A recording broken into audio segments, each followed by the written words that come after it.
Hello Libra, Sun, Moon, Rising, and Venus signs. Kamusta po kayo? Sana po'y nasa mabuti kayong kalagayan.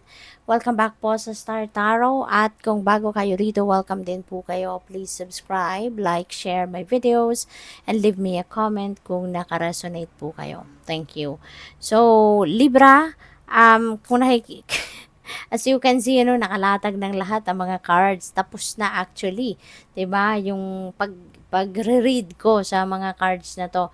Unfortunately, pag-check ko, nako, hindi pala nagre-record.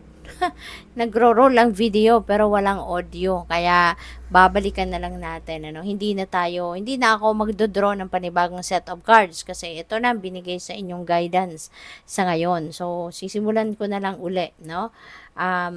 So, Libra, first card ninyo is soulmate. No? At sabi dito, someone from your soul tribe, 'di ba? Ay paparating at makikilala mo na. At yung soulmate na 'to, soulmate is not limited to magiging mo siya, magiging ka-love life mo, magiging love team mo. Not necessarily na gano'n. But it happens also. Sometimes, nagiging love interest natin, nagiging romantic partner natin ng mga soulmates natin. But, sometimes, hindi rin, no? So, always remember na yung soulmate could be your lover, could be your person, no? Personal interest mo na person of interest mo sa pag-ibig, usaping pag-ibig, yung ganon. Pwede rin na ito ay isang kaibigan. Pwede rin siya na sometimes ang soulmate natin is our mom, our dad, or pwede rin kapatid, no? So, pwedeng ganon. So, we have leisure, remain light-hearted. So, despite, no, kung ano man ang iyong pinagdadaanan, let's say, for example, mabigat, diba? Problematic, or meron kayong let's say meron kayong mga challenges, no, or challenging situation na pinagdadaanan, remain light-hearted. No, ito yung paalala sa iyo, remain light-hearted kasi hindi mo kailangan problemahin ang problema. Kasi kapag ginawa mo 'yon, problema na nga, pinoproblema mo pa, mas lalong dadami ang iyong problema. Mas lalong magma-magnify, no, kung ano man yung problema mo. Kaya kailangan, no, na chill lang. Okay? Chill lang. Alam mo na kung kunyari may problema ka nga, alam mo na kung ano yung problema mo, na-find out mo na kung ano yung problema mo, then find a way, 'di ba, to solve that problem. Yun na ang hanapin mo. Okay?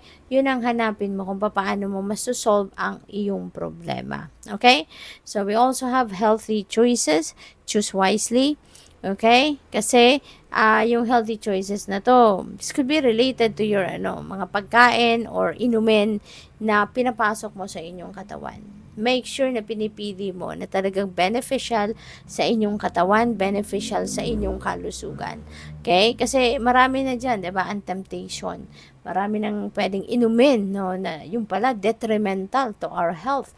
Ganun din sa pagkain, 'di ba? Kaya kailangan conscious tayo, no, sa kung ano ang kinakain natin at kung ano yung iniinom natin, yung mga ganon. 'Di ba? Even sa mga supplements, no, even sa mga vitamins, hindi lahat ng vitamins, no, kailangan talaga ng katawan natin yon, no? Kaya lalo-lalo na sa may mga physical ailments, 'di ba? May mga health condition na magiging kayo, dapat maging aware kayo, no? Kapag hindi kayo sigurado if kung yung supplement na 'yan ay makakatulong sa iyo or makakasama, 'di ba? Kailangang itanong ninyo 'yan sa doktor ninyo. Pag nagpapa-check up, lalong-lalo na kung doon sa may mga sa may mga health condition na importante na kapag nagpapa-check up kayo, sinasabi ninyo sa doktor kung ano yung mga iniinom ninyong mga gamot kasi maaaring iba-iba din yung doktor, 'di ba, na iba-ibang espesyalista ang pinapa-check upan ninyo. Para pag magrereseta sila, 'di ba, mama-manage nila ng mabuti, 'di ba, kung anong ibibigay sa iyo. Kasi there could be other medication na might have a contraindication sa iba din na gamot na iniinom mo. Lalo-lalo na kung ibang doktor naman ang magrereseta. Yung mga gano'n. Kaya kailangan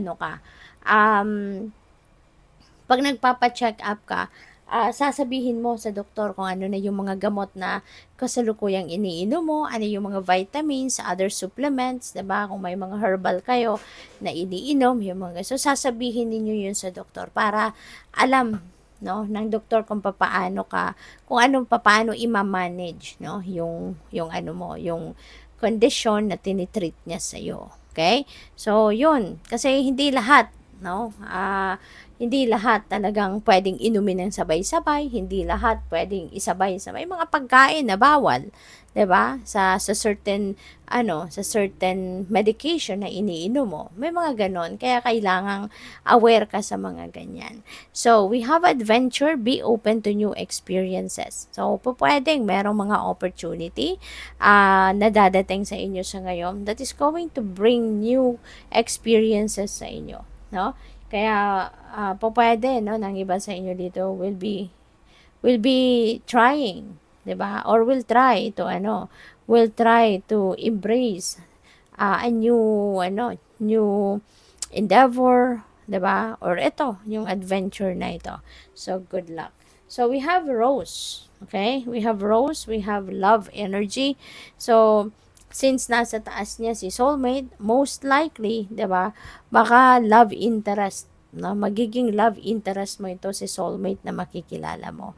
So, pwede, no? Na in this case, for some of you, pwedeng magiging mo to, love team mo.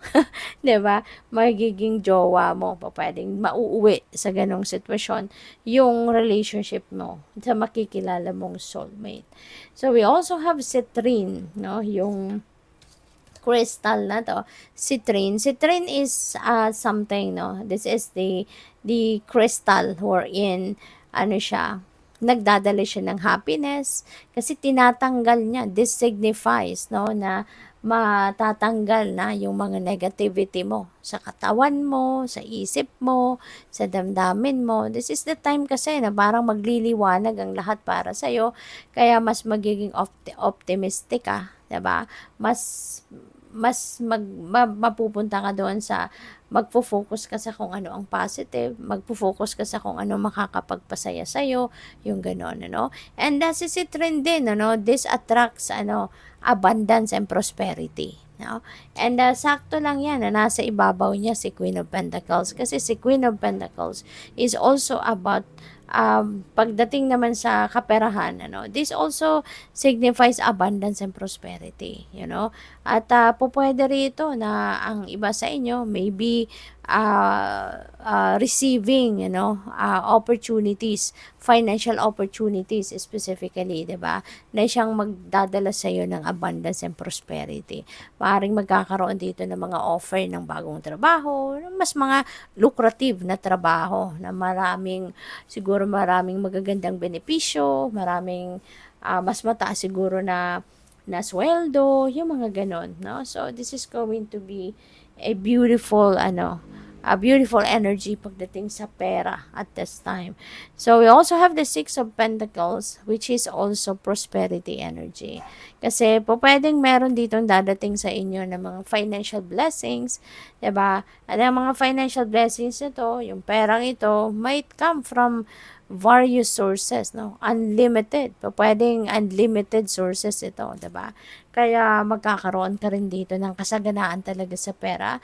That would be more than enough para sa mga pangangailangan mo at mayroon ka pang maitutulong sa iba. Mayroon ka pa ring maisisave, 'di ba? For the rainy days, or pwede ka nang makapambayad din ng utang aside from mababayaran mo na yung mga bills mo, yung mga financial obligations mo, yung gano'n, no? Meron ka din may tatabi. So good luck sa'yo. Thank you for watching. Love and light. Namaste.